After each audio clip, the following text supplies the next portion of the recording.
This is the Work Smart Hypnosis Podcast, session number 330. Kevin Lepine on Hypnosis Unleashed.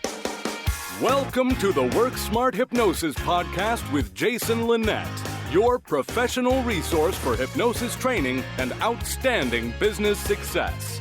Here's your host, Jason Linett. June 25th, 2014. 7 years ago, that's when the very first episode of this Work Smart Hypnosis podcast series officially launched. And for those of you that have been with me the entire way through, welcome back. For those of you that might be listening to this very first episode, good to have you here either way, as this episode officially releases on Thursday, June 24th, 2021. Minus 1 day, we still can call it 7 years and running. So again, thank you to everybody who's joining me on this program. And before I introduce the guests that I'll give you some of the backstory behind this. There's a task that I often have that I've invented myself of looking at how sometimes there are significant episodes. When episode number 50 first rolled around and suddenly became episode number 100 and then 150 and then 200 and then what is 5 years old. Episode 300 happened recently.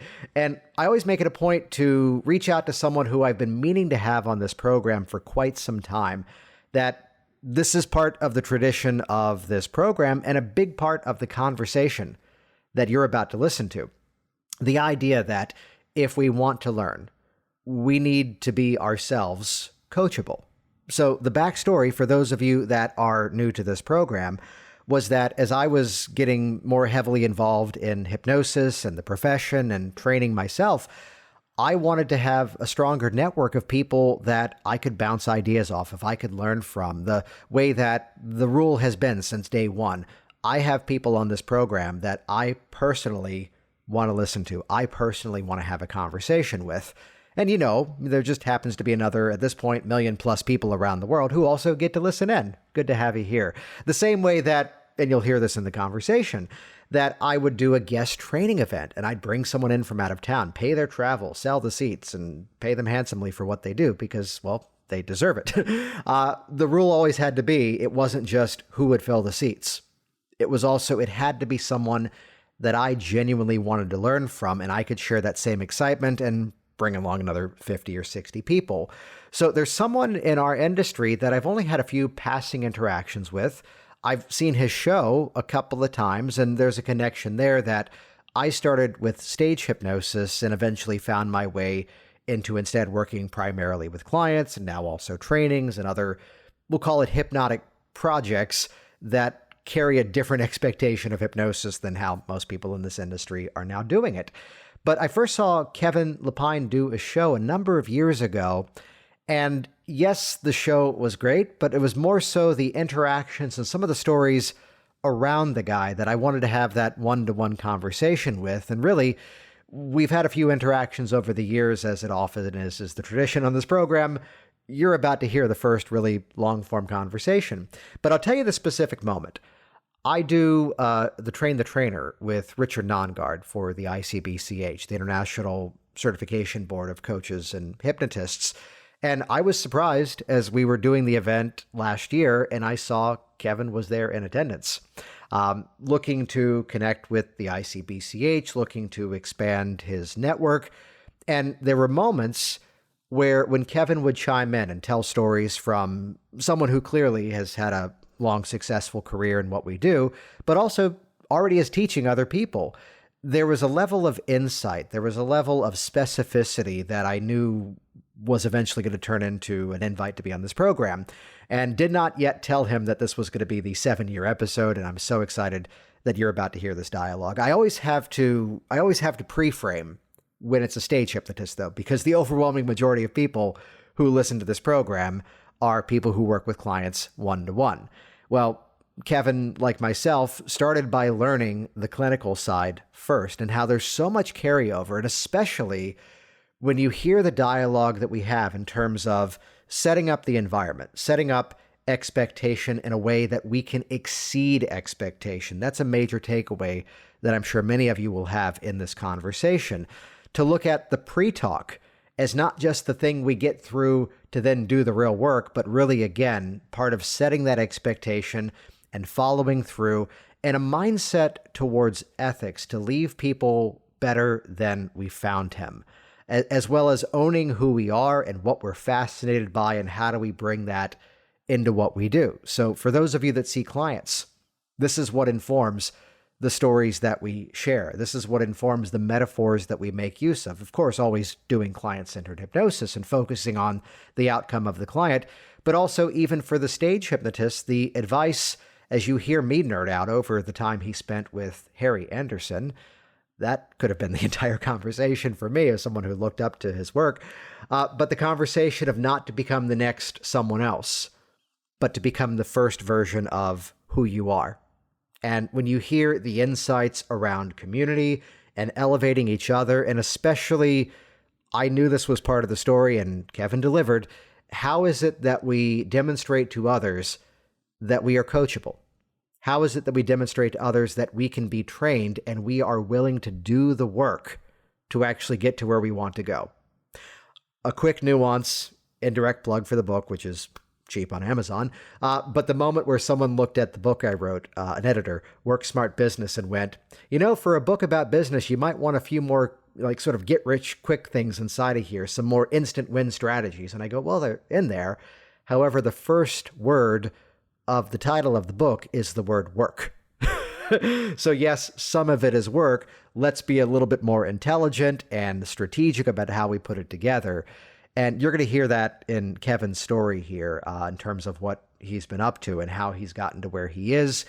And an incredible insight, too, about being flexible, especially from a show that's been closed for more than a year, as the entire world stopped.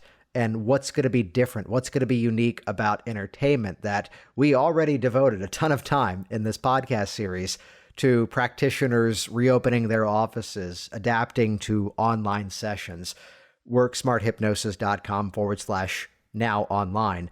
That brings you to episode number 260, which kicked off a 10-episode series all about adapting your work for that online platform. Many people are now celebrating as the offices are reopening back up.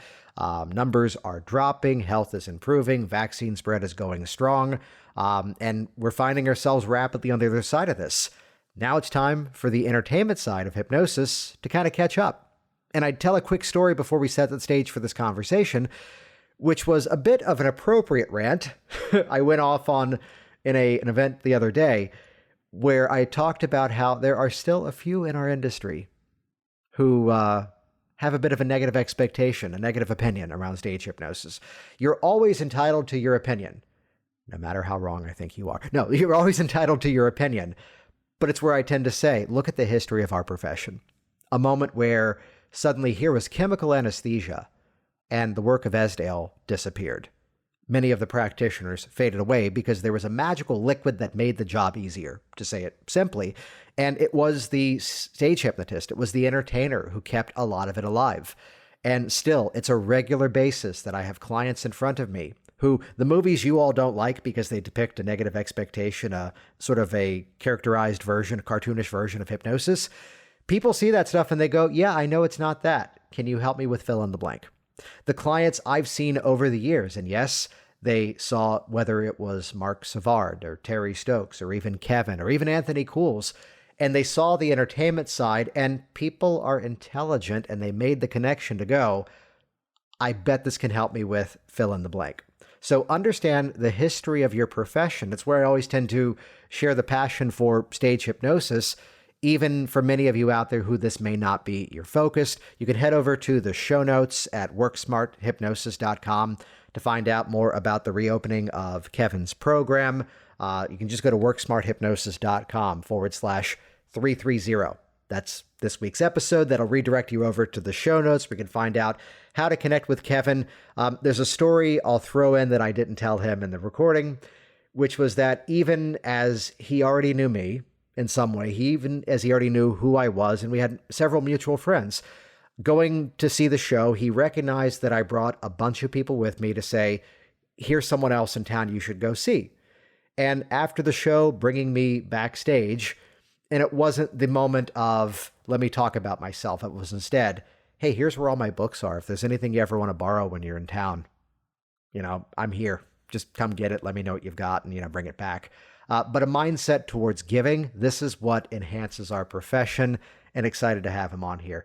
If you're looking to expand upon what you do, I'd give you all a free resource you can check out. JasonWebinar.com will bring you to a free on-demand presentation called 6 Steps to a Six-Figure Hypnosis Business, teaching you strategies. It is a preview of my community, Hypnotic Business Systems, but let's start with giving you stuff you can put into use right away and learn exactly how you can help yourself to grow your business and help even more people with the great skills that we have. Kevin nails the numbers. If all of us were doing 40 hours a week, seeing that many clients, we still could not reach the entire world. We're not yet at a place of market saturation. As I say, the more we're all successful, the more we're all successful. And hey, that's what helps to unleash hypnosis to the community. See how I did that? It's the name of Kevin's show. And here we go. Episode number 330. Happy 7 years, everybody. Here we go. Kevin Lepine on Hypnosis Unleashed. It wasn't.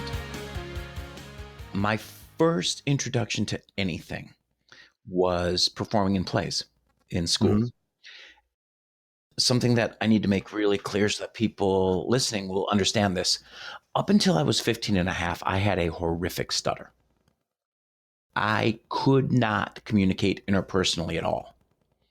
The only place that I could communicate was on stage. I could read and recite perfectly. So the stage became this amazing outlet for me, where I managed to meet some incredible friends, eventually worked myself through my stutter. But then from there, I started working for entertainment companies. So I was, Barney at your little brother's birthday party.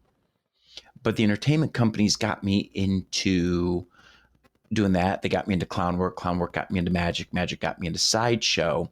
When I was about 19, I was performing at a high school all-nighter. I saw a hypnotist. I was a little interested. I started talking to some other people in the area I lived in. And they went, with your personality, you should really look into this. I got enrolled in a course for social workers because 1999/2000, there wasn't a lot of avenues to learn hypnosis. And so I actually had to learn it clinically. And then I had this really interesting scenario where for a while I did not like hypnosis shows. Why so? Every hypnotist I'd ever seen, their show boiled down to, I'm a jerk and I want to make you look like an idiot. And then I had the opportunity to move to New Orleans when I was 25. I had a 6-month contract, 6 months turned into 5 years. And while I was there, I got to work with amazing performers, including Harry Anderson. And I met a group of performers and part of the contract was doing my hypnosis show. Well, they helped me write a show that said, I have something fun and interesting to share with you. And if you walk up here tonight, I'm going to make you the star of the show. And as soon as that became the perspective, everything became easy and all these doors came flying open for me. I love that. I've got to pause for a moment there and talk about being around Harry Anderson, because you probably know some of my backstory too. I was more backstage theater, which came about from a hobby and interest in magic. And that HBO special was one that I watched over and over. That book, as I kind of recently downsized a lot of my books, that signed copy of Wise Guy by Harry Anderson as well. Did he stamp it? It's in storage right now because we're in the process of moving. The reason I ask is Harry would always sign copies of his book, and then he had a rubber stamp that said sincerely, which I thought was hilarious. That's going to be the first one I unpack. And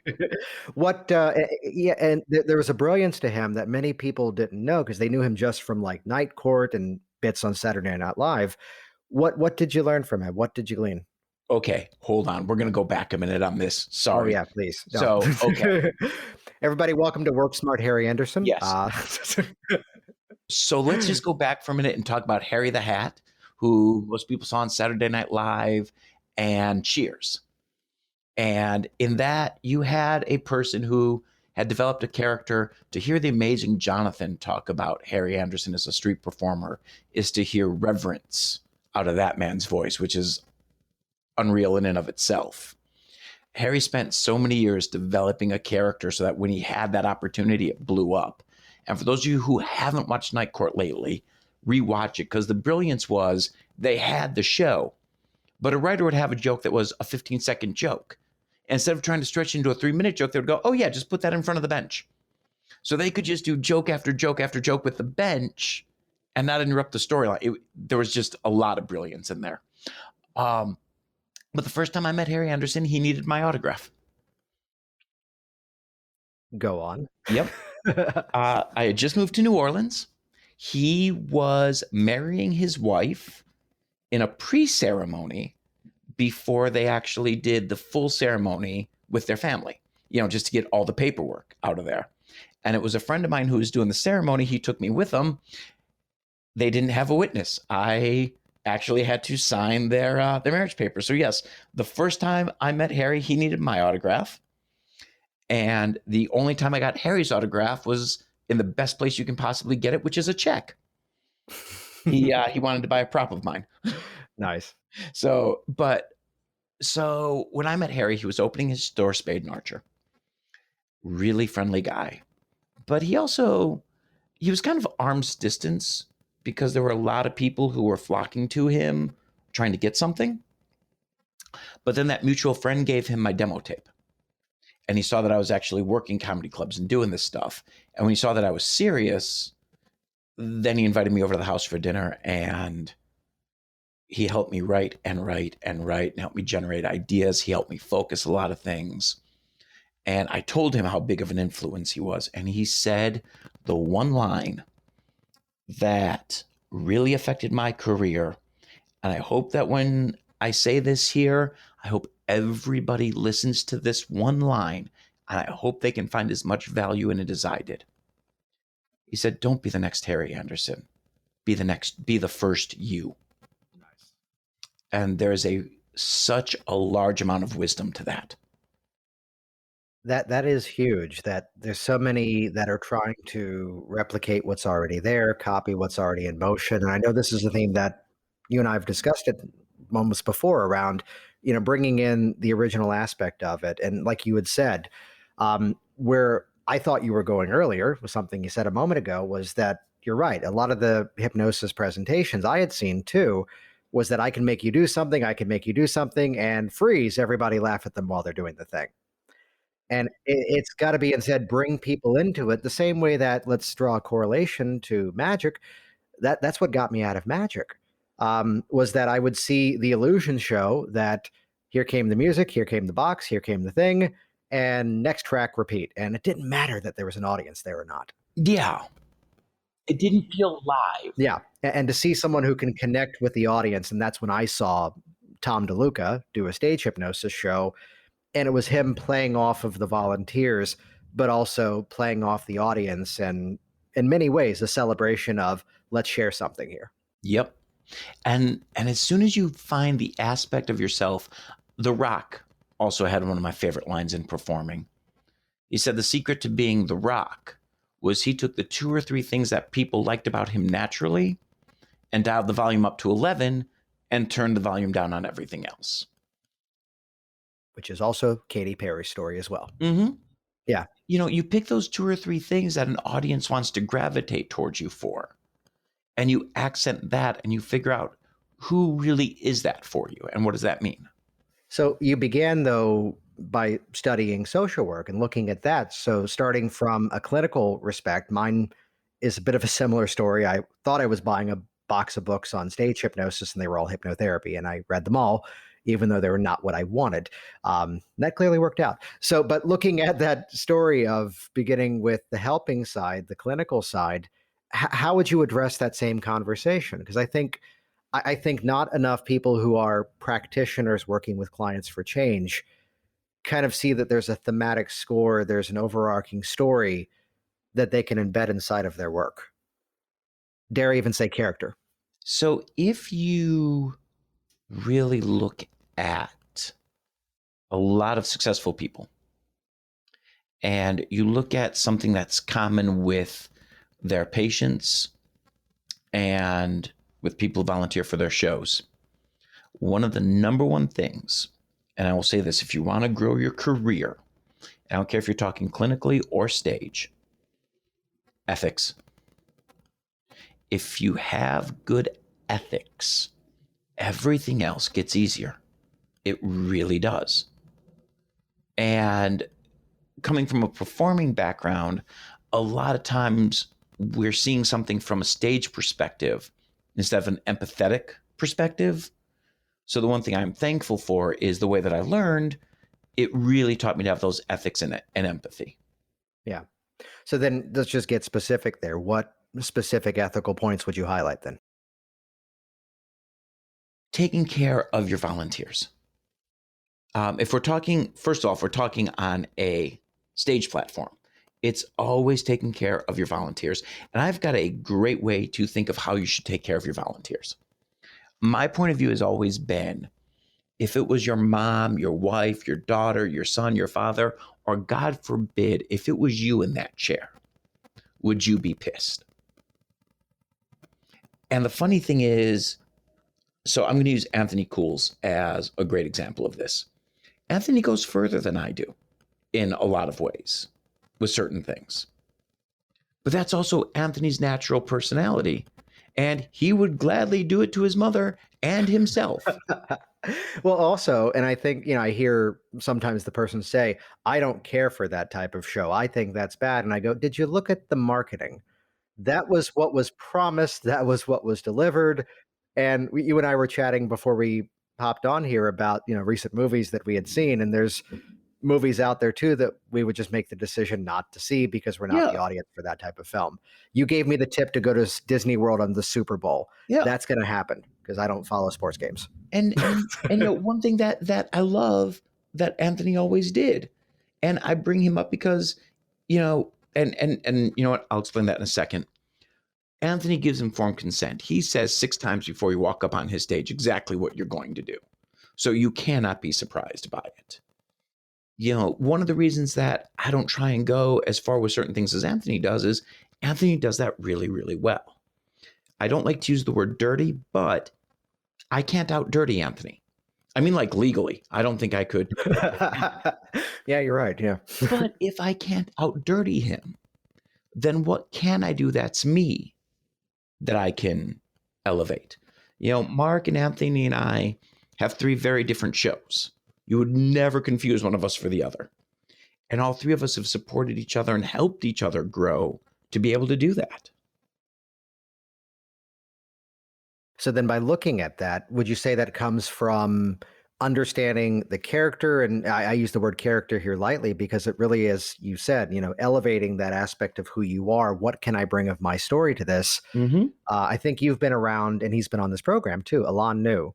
Yes. I heard him say years ago, and I think he said it when he was on this program, the character on stage, it's myself and I talk louder so the audience can hear me. But there's the genuine nature to the presentation of it. And I always bring this back to the conversation of how we represent with clients, because yes, we should be ourselves. In the words of Mark Twain, that if you tell the truth, you don't have to remember anything. But to be that version of yourself that you're bringing people into a world where this change is possible. And that's that foot in the door for so much of what then happens in the office. And, I saw 2 things that resonated with me. One is a line in a movie. It's a line from Fast Times at Ridgemont High. The secret to being cool is to make wherever you are the place to be. Nice. It's a great line. But one of my best friends, one of the people I consider to be my evil older brothers, is one of the most charismatic, loud human beings I've ever known. But he's never loud about himself. He is loud about this new person who just showed up at the party. He's loud about this friend over here who just accomplished this. He's loud about everyone around them and builds them up to the point where everybody just enjoys being around him. Yeah, which right there, I mean, that becomes part of that definition of, let's go back to the lineage here, that here you were at one point not liking the hypnosis shows that were out there because of the situation and put the volunteers in. Now getting some of the guidance to start to rewrite it. What were those next steps for you in terms of now putting that into motion and changing the way that you let it become, come on up, let's share this experience together? So one thing that I recommend to all performers is find a director. one thing that I would highly recommend is go to comedy open mic nights in your hometown. Learn, if you're going to bill yourself as comedy, and you don't have to. You do not have to bill yourself as comedy. There's a lot of ways to bill yourself if you're not funny. But even if you're not funny, go to open mic nights. One of the things that I will say about open mic nights is there'll be 10 performers. 6 of them are never going to do anything. 3 of them have notebooks filled with material. Those 3 you want to get to know. They can help you write. They can help direct you. And then the last person is a train wreck that all the other comics just love watching because, oh my God, they're a train wreck. And by the way, if you go to an open mic night and you do a set and you don't see a train wreck, you just learned something about yourself. But it's hanging out with them at the bar and the restaurant after and just writing material and coming up with ideas and picking the 1 or 2 people, not a committee. Nothing is funny by committee. But picking those 1 or 2 people who can really help direct you. You know, I toured colleges. I had a small comedy circus sideshow that we toured. And one of the guys in it was an amazing director. But he was a very abrupt director. If you were willing to learn, he could make you better. If you weren't willing to learn, he could annoy you really fast. Sometimes in the same day. But find someone. You can't really watch yourself live. You need to surround yourself with people who can. Well, I think that just even goes to the sentiment, just to expand that, of, you know, having that willingness to look at the work even with clients and get feedback. I did this at times just to say, I'm recording this session and it's going to be shared with someone who's a mentor of mine without your name. It's not going to go anywhere else. But this is how I get better at this. Is that okay? And they went, I love that. Thank you. There's always a feedback loop that's possible. And every other profession does that. Yeah. You know, we, as hypnotists, we tend to isolate ourselves. Psychiatrists, psychologists, doctors, surgeons, you know, just about every career has somebody kind of looking over your shoulder once in a while. We should be doing that as well. And sometimes it's a very hard ego knock. But you have to decide, is somebody trying to knock my ego or are they coming at me with love? Because I had one experience here in Vegas that could have been one of the most ego-knocking experiences of my life, but I knew it wasn't, and I knew it wasn't supposed to be. So when I first started performing in Vegas, the showroom that we were in had 2 showrooms. I was in showroom B. The amazing Jonathan was in the good showroom. And we became very good friends. But there was no way Jonathan was ever going to come back on a night off to see my show. But he knew I wanted his feedback. Well, one night as I'm selling DVDs, he walks over to my side of the room, grabs one of the DVDs out of the DVD burner, and leaves. And he calls me on his way home and he says, do you just want me to tell you you're good? Because, oh my God, you're the best. I love you. I said, no, I want the truth. And he went, all right. He called me 2 days later. He said, come to the house tomorrow. 4 pages, single-spaced, double-sided, time-coded. Literally going, at this moment here, you're saying a setup line. Then you're saying these 3 sentences, then your punchline. These 3 sentences are killing your joke. Get rid of those. At this point, you're turning to the left. Do not turn at that moment. Be straight. And I mean, 4 pages of time-coded notes can be a serious ego blow. Except this is a guy who's been on how many TV specials? Has been all over the world? Has been in every venue? It wasn't an ego knock because I knew, one, it was coming from a place of love. And it was coming from a place of knowledge. I have to share the quick personal nuance here that clearly yours is friendship with him, that you've been around him. I was 12 years old, driven by my parents to University of Richmond, where he was the afternoon show that the students all paid $1 to attend. And we waited around till the show was over. This is right after, having seen him probably on Arsenio Hall at the time. And that's where Jonathan had the insight to look at the kid in the front row and go, you do magic. And he put a deck of cards in my hands and said, do something, and spent a half an hour with me, clearly as must have had flights, must have had other arrangements. So you see that, again, the more someone excels in this profession, any of them, it often becomes, it's like you said, the person who's willing to elevate the people around them and help people other than just themselves. And the other thing about Jonathan is, in a lot of ways, his character is a parody of a magician. You cannot be a parody if you do not love the subject. And he does. He really does. He is a fan of anybody who can do something, and he is so encouraging to everyone.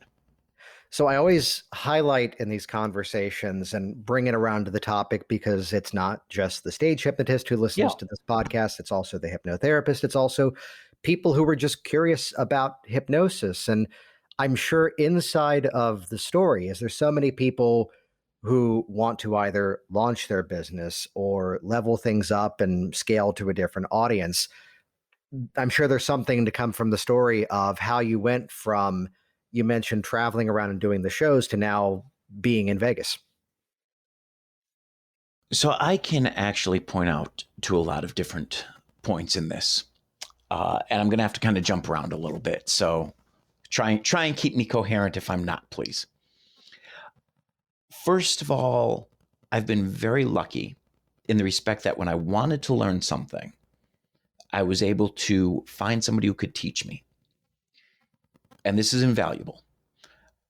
If you want to get into hypnosis, if you want to open your own business, and first of all, I don't care if your own business is hypnosis or aluminum siding. First of all, be passionate about it. Passion is contagious. If you're only trying to do something for the money, you're going to end up chasing it, and that never works. If you're passionate about something, you'll always make enough money. I managed to find great mentors every step of the way. And when a mentor made an offer to teach me, I learned. I didn't tell them what I already knew. I learned. And I can point out multiple times in multiple situations where somebody went, "Oh, you're interested in learning this. Okay, I see you're serious. Come over here. I will teach you what I can." And that built up all the way to me doing major corporate gigs. The major corporate gigs put me in Vegas, and being in Vegas, I got to do things when I met Michael Johns and Terry Stokes and got them to mentor me and teach me, and eventually grew me to taking over. And I know I just said a lot in there, so please feel free, pick that apart. Tell me where you want me to go into detail. Yeah, so let's ask it from this perspective. First of all, was that you discovering them and reaching out? Was it them discovering you? Because one of the things I'm always fascinated by is that how do we make that connection? We see someone that we respect. How have you done that approach? All right. So I'm going to just talk about me meeting Terry and Michael. I originally met Terry Jr. I met him as he was walking out of a place I was walking into, and he was wearing a Hypnosis Unleashed t-shirt, and I just said, "That's a great show. Have you seen it?" And he went, "Well, kind of." We ended up talking, told him what I did. I told him what I was doing on the corporate side as far as doing corporate shows, and he found that really interesting. And we, became lunch buddies. And then one night, Terry Sr. was doing a show. They needed some people. Junior asked me if I could bring some people. I did. And at the time, Terry, if he knew there was a hypnotist in the audience, would sometimes allow him to do 2 or 3 minutes in the show. And Terry allowed me to do that night. He actually liked what I did. And he asked me to come back the next night. And he did that for a week. And he went, "Wow, you can really do this, huh?" And I went, "Yeah." And for the next 6 months, I became an intern. If they needed an assistant on stage, if they needed a seater, if they needed somebody to run sound, if they needed somebody to do merch, whatever they needed to do, I did. All in exchange for 2 or 3 minutes of stage time once in a while and learning. Eventually they asked me, "Well, you're doing all this stuff for us. What do you want?" I was honest. I want what you're not using. I want your dark night. And an agreement was reached, and it launched from there.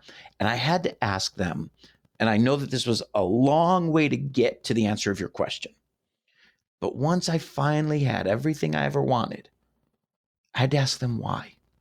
Why me? You've met every hypnotist, how did I get this shot? And they said, you were the first person to want to learn from us, not tell us what you already know. I love that. It is, and I can point that out through literally every stage of my career. When I found somebody who had knowledge, I wanted to learn, not impress them. That has a lot to do with, and to use the term that's popped up in social media, the ask hole. Mm-hmm. The person who keeps asking for advice, never takes action upon it, and then keeps asking more, which anything we can do to train that person in a positive way to go, here's what you already have, go look at this resource, and then come back with better questions. And, building systems so people have ways to get feedback.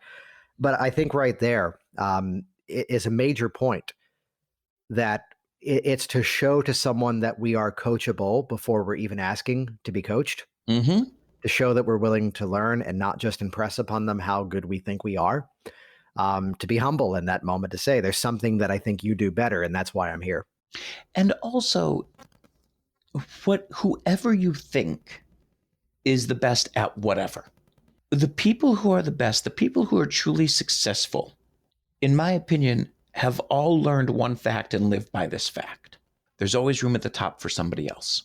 The bottom is overcrowded and are stabbing each other in the back over a nickel they'll never get.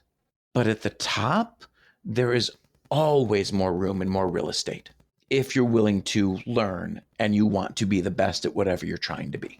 It's also where you start to see that people, like, you referenced a background in magic and yet clearly saying great things about other performers here. It's where we start to realize that we can own our specialties. We can know what we excel at, but also can point to say, as you did a while ago, here's what Anthony does well. And I could do that, but I'd have to push it further, and that's his, so I don't need to. And I mean, to go back once again, to use Anthony Cools as an example, when I was at one of my first casinos, we didn't have a good looking backdrop. He took one look and went, you need a fiber optic backdrop. I'll have one here tomorrow. Nice. I mean, Mark, when I've needed some advice on teaching or a few other things, I've reached out to him. Both of them have reached out to me for different. It is an amazing cooperative, because here's one thing that we all know. If you see a good hypnosis show, you're going to want to see other hypnosis shows. If you see a bad hypnosis show, you're never going to see another one. It's part of that novelty of it. I've heard the same thing of, anything that they've not had before, they just group it into the category. They'll hire the comedian's not funny, they'll go, we need another comedian. They get the band's not great, they hire a different band. That to elevate everyone else, and especially to point at the others. That's great. And that's one of the biggest things that I can tell you is also look around your hometown community and figure out who you can grow with. Because there are people in your community who want to grow as well. When I was growing up in Detroit, I worked with a number of performers, a really good handful, that we could be really honest with each other, really helpful with each other, and we helped each other to grow. Now, there's a story that I know of Kevin Lepine that I know by way of indirect. I think it's good. And you may tell me, oh, that wasn't me, and at which point, okay, for the record, yes. If anybody ever says, hey, I saw a hypnotist, I think it was you. Did you like it? Yeah, it was me. Feel free to do that your entire career. If they say, well, it was okay. Oh, yeah, that was totally someone else. See, I was way too transparent, even as the practitioner as I am now. As someone goes, oh, you helped me quit smoking like in 2003. And I go, that was not me. But I know everybody. I've put out 7 years of this radio show, basically, and I know the entire industry. So describe it. I could freak people out when they'd reference the college they went to. And I went, oh, that was this person. It's like, how do you know that? It's like, well, we're a small community. Before you go into the story of me, I want to mention something that you just said. You talked about the hypnosis industry. Let's be really honest about something for a second. Would you say that there are more than 5,000 professional, by professional, I mean making a full-time living at it, professional hypnotists in the US? I would say closer to 5,000 to 8,000 worldwide. Okay. That's my read on that. Which I'll tell you where I used to say the Yeah. number was lower, and I have since increased it, which is being honored to be invited to other conferences around the world and interacting with communities that I did not have direct access to. Suddenly I'm in Australia at a conference. Suddenly I'm in the UK at a conference. And there was this outreach, which is not just a pat on the back, of people who would reach out and say, I saw that event was happening. I saw you're in town. I'm not intending, but there's a collection of people who just keep to themselves. They're too busy. This is something that mutual friend of ours, Richard Dongard, is great at, of highlighting those people who are just so damn busy helping a ton of people that they don't do the convention circuits, they don't do the interaction.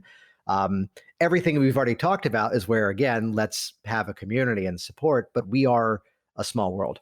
And the reason I want to point that out is, so 5,000, 8,000 worldwide means if each of those 8,000 people were doing 40 hours a week of therapy or performing, Can't reach everybody.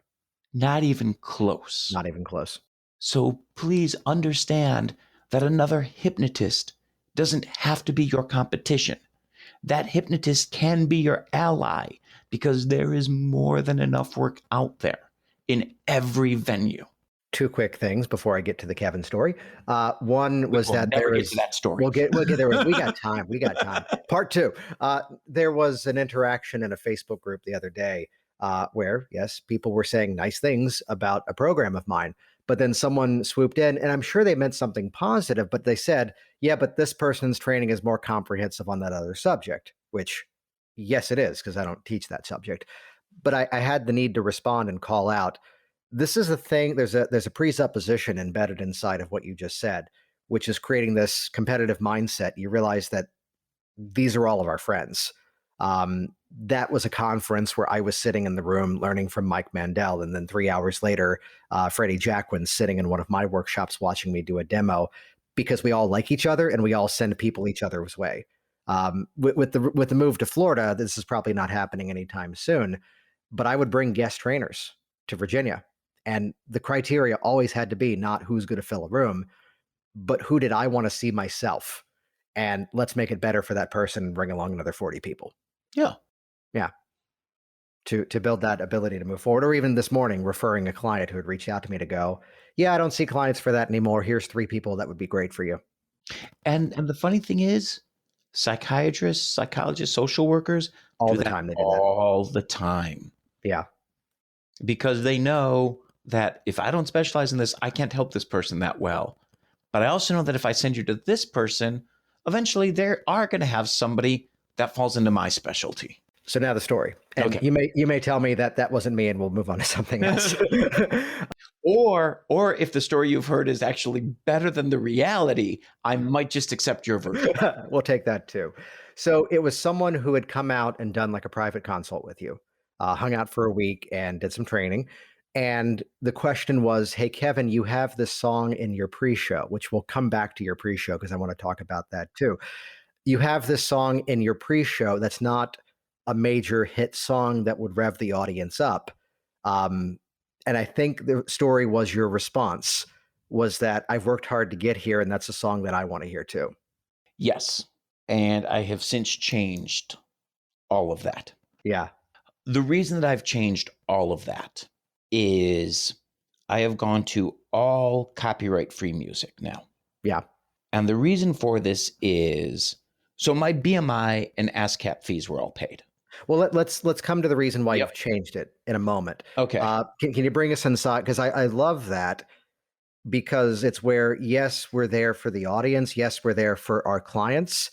Yet people do business with people. And when there's the interaction where we can understand that person a bit more. And that's what I heard from that story. I did not hear it from this. No, it's mine. I'll do what I want. No, not at all. No, so the song that I was playing I actually had permission to use from the Mighty Mighty Boss Tones. I've been very, very fortunate to get to know them, and said, yeah, use it. And I used it because they've been one of my favorite bands since I was 16. And when that song hits, there's a little part of me that's still 16 years old at my second concert. And I like that energy. Yeah. But the reason I've changed a lot of that is I have a fear in the entertainment world. And my fear in the entertainment world, especially when hypnotists, when we're recording shows and selling those. And I've seen a number of shows in Vegas where, yes, they are paying BMI in the casino. So they are paying for the rights. But they are also doing highly choreographed routines to very specific music, which I don't believe the BMI rights cover. And hopefully I'm totally wrong about that. And I might be. But I would rather be ahead of that curve than behind it. And in a lot of situations, people are going to go, it doesn't matter. And you know what? You're right. And using copywritten music used properly, you can quickly convey an emotion with a familiar piece of music. The way that it brings them back to something, there's a cultural reference to it. There's some bit of a through line to it. But I really responded well to that story, though, of it's because it brings me into the show. And also in my show, before I took out the copywritten music, I wasn't using a lot of hit songs. I wasn't using a lot of familiar songs. I was using songs that you would have to be a dork in order to catch. So you won up the story because it was Mighty Mighty Boss Tones. I thought it was Sound of My Voice by the Bare Naked Ladies. No. Okay. It was a Canadian who told me the story. Okay. A good song, though. Yeah, add it. It's very a good good one. song. Yeah.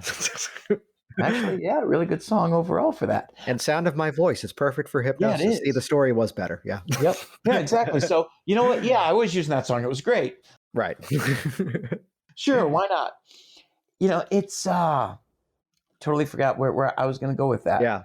But you were talking about using songs that, which I can hear you on that. That it's the same. It's the same danger as the hypnotist using a cultural reference as a metaphor. It can become polarizing to the audience, unfortunately. But also with using music that you'd have to be a dork to catch. Mm-hmm. You would have to be my exact dork to catch all of it. Yeah. So my whole hope was with 10 different songs, maybe 5% of the audience would each recognize one. And they'd go, oh my God, he's the same kind of dork I am. Yeah. So it was kind of, and I had that happen a lot where somebody came up and went, hey, was that from? Yes, it was. Oh my God, I loved that episode.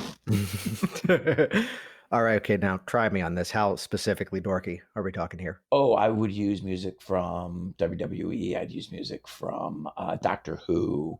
I would use, like obscure indie bands from the 90s. My alarm clock for the last 10 years has been The Breakfast Machine from Pee-wee's Big Adventure. Nice. Yeah. Mm-hmm.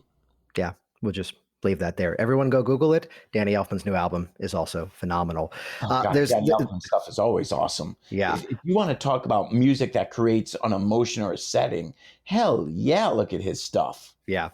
There's a reason he became the soundtrack king in a lot of ways. But while we're talking about soundtrack, and the same way that the pre-talk, the same way that the website of the hypnotist, the same way that the stories we tell start to build an expectation, can you talk about the choice of using other people's comedy, other videos in advance of your show? For those that don't yet know it, can you describe it first? So I always used, as one of my opening videos, and once again, I would only do this in the casinos, and the BMI was paid for it, is I would use the clip of George Carlin doing the 7 dirty words. And the main reason I would always put that first was George Carlin is going to say worse in 45 seconds than I will say in the entire show. But my box office was trained. If the show started at 8:30, if somebody left before 8:40, give them a refund.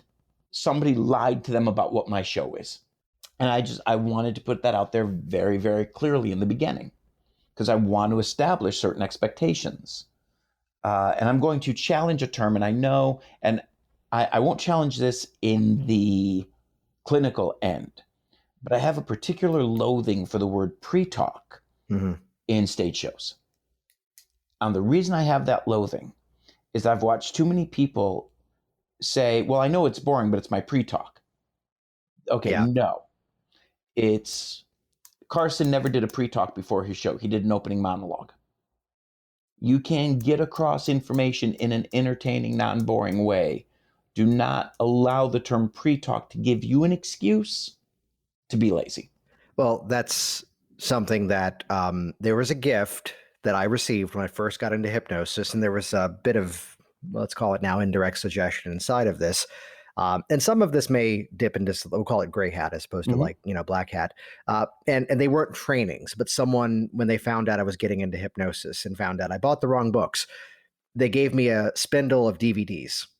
And they said, these are all a bunch of people's shows that I've bought over time. Some of them are good, some of them aren't. We'll let you decide for yourself and we'll chat about it. Whether this was appropriate or not, he purposefully gave me a stack of shows that were not that great.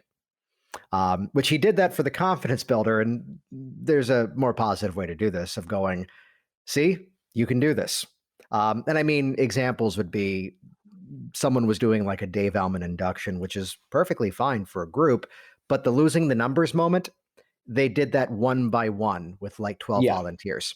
And 20 minutes later, enough said, someone else did exactly what you just said, where actually said, now, sit there patiently because this is the boring stuff I have to get through before I bring you up. And even for the induction, this is the boring part. And I'm like, before I even knew what I was doing, going, isn't suggestion a part of this? Yes. You bring up the volunteers even Yes. before the induction. Now, some of you have never seen this before. And what's really fascinating is to see how, even though there's 15 people up here, you're going to see all 15 of them respond differently to the same words. So watch carefully. And all of a sudden, it's different dressing. Suddenly now there's a reason to keep watching. So I agree with you. The pre-talk is not just the thing we get through. It satisfies a certain purpose to, condition, to set the expectations and bring them in even further. And once again, any career building, if you can establish the expectations, you can also exceed the expectations. In a clinical scenario, if you can really convey to a patient or client, however you want to refer to them, if you can really convey what their expectations should be, then you know how you can exceed those expectations. And when people feel that their expectations are exceeded, they want to come back. Good old under promise, over deliver. Mm-hmm. And the great thing about that is, if you think about that in hypnotic terms and hypnotic mindset, it's not just under promising, but is being able to frame that promise in such a way that you are definitely going to get this. But I've also listened to you. I know what you want to achieve. So I know how you can achieve everything in A, and then I'm going to give you some of B as well. And I know that you're going to be thrilled by that. But also that comes in with the ethics and listening and building on it. So stage hypnosis is an industry that dramatically changed in the last, let's say, 15, 16 months. And when's the show reopening? So I am very fortunate. I am reopening on July 6th. And what I'm really excited about is Binions also owns the Four Queens Casino Hotel, which has a much bigger showroom with much more marketing potential. And they have decided that they want to highlight me better. And they have decided to put me in the Canyon Club. I'll be doing the 9 p.m. show there after Mike Hammer's Comedy Magic show at 7 p.m., which is going to be, I'm beyond thrilled and beyond excited.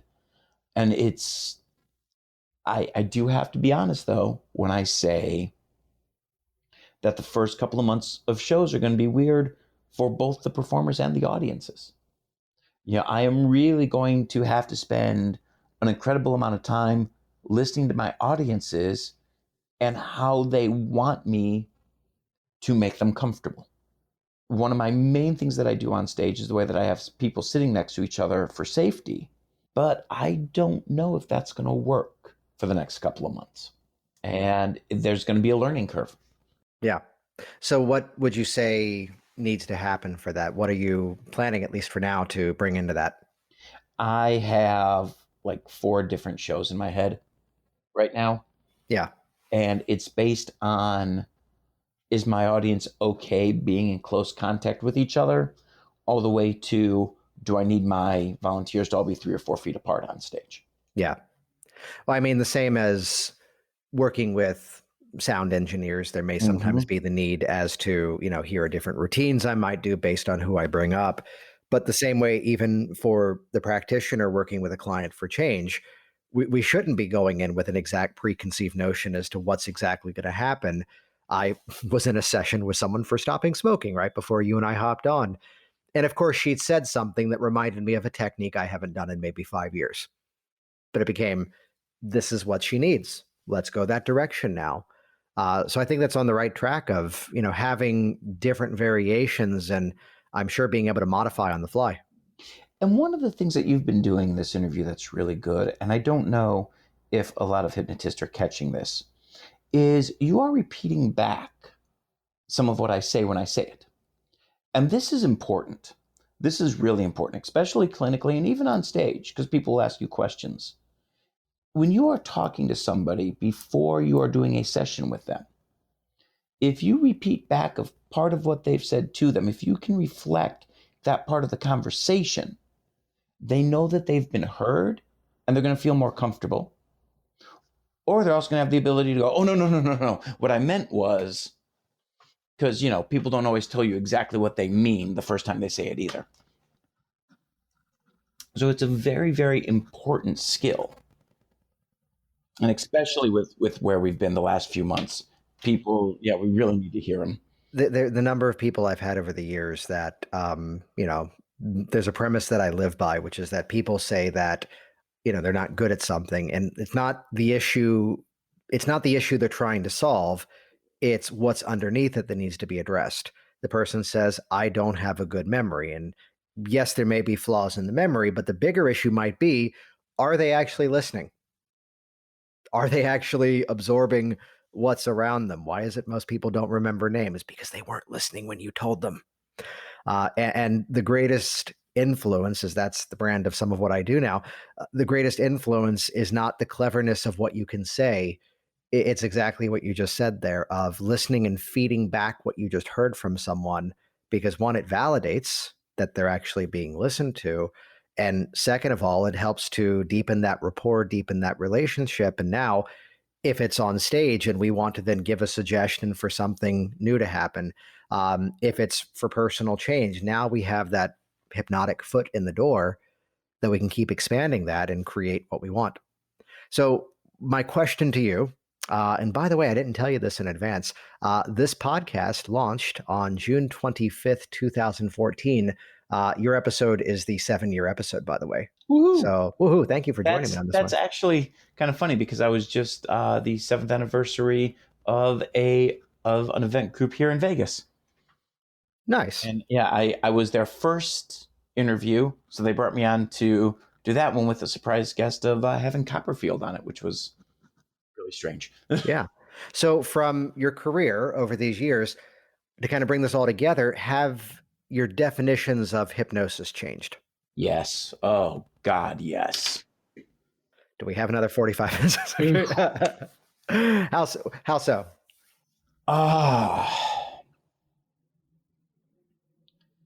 The great thing about that question is, if you have me on 1 year from now, it will still be a different answer. I think, as you look over, as I look over my career, and I keep saying we as in all hypnotists, which I shouldn't, but I look in the beginning when I had to force things to happen. I look as that forcing evolved into understanding clearer suggestion. I look at how that evolved into empathy. I look at how that evolved into cooperation. I look at how my persona evolved. There should be a constant evolution in everybody's view of hypnosis. as long as with each evolution, you're seeing positive growth. And that's true clinically and in stage. The Walt Whitman line, read these leaves every year of your life and dismiss whatever insults your soul and learn from the rest. And I know I've screwed that quote up, but it's relatively close. Throughout it, it's evolved and evolved and evolved. And now I see it as a cooperation between me, the individual, their goal, and their subconscious. And there's a way for all four of us to work together at once to make it amazing. And that's true whether it's one-on-one or on stage. Yeah. I like that nuance of the four of us. Mm-hmm. Beautiful, beautiful. Where can people go online to find about the show? How can they get in contact with you? VegasHypnosisShow.com, which is also HypnosisUnleashed.com. From there, also Facebook. I'm really good at responding to stuff on Facebook. It's facebook.com/hypnotistkevin. There's probably links on the website. And when you're in Vegas, you can just come on over to the Four Queens. I will be there Saturday through... Nope. Let me try. Man, if I've been phrasing that wrong. It's Tuesday through Saturday. I have got to go back through an email now. There you go. That's why we point to the website, links and everything at worksmarthypnosis.com. Kevin, this has been great to have you on here and hear more of what's behind it, hear some of the stories beneath it. Any final thoughts for the listeners out there? Find people in your community to grow with. There are plenty out there, and there's always room at the top for people who want to be successful. Jason Linett here once again, and as always, thank you so much for interacting with this program, for using this as a resource in your ongoing education and conversations in the industry. Who do you know that would benefit from this conversation? Share it. Who do you know that might still be struggling to take their practice online? That's worksmarthypnosis.com/now online. Who do you know that's going to be traveling to Vegas and is ready for some live entertainment once again? Check the show notes at worksmarthypnosis.com/330 to find all the links that Kevin referenced and find out how to get in contact with him. And if you're looking to grow what you do, jasonwebinar.com. That will just redirect you over to that free on-demand presentation, 6 steps to a 6-figure hypnosis business. As we like to say, lovingly and with care, guessing sucks. Use what actually works, and we help you to get there faster and easier. Thanks for joining me. See you all soon. Hope to see you in Vegas at Hypno Thoughts Live this year. htlive.net. Talk soon. Thanks for listening to the Work Smart Hypnosis Podcast at WorkSmartHypnosis.com.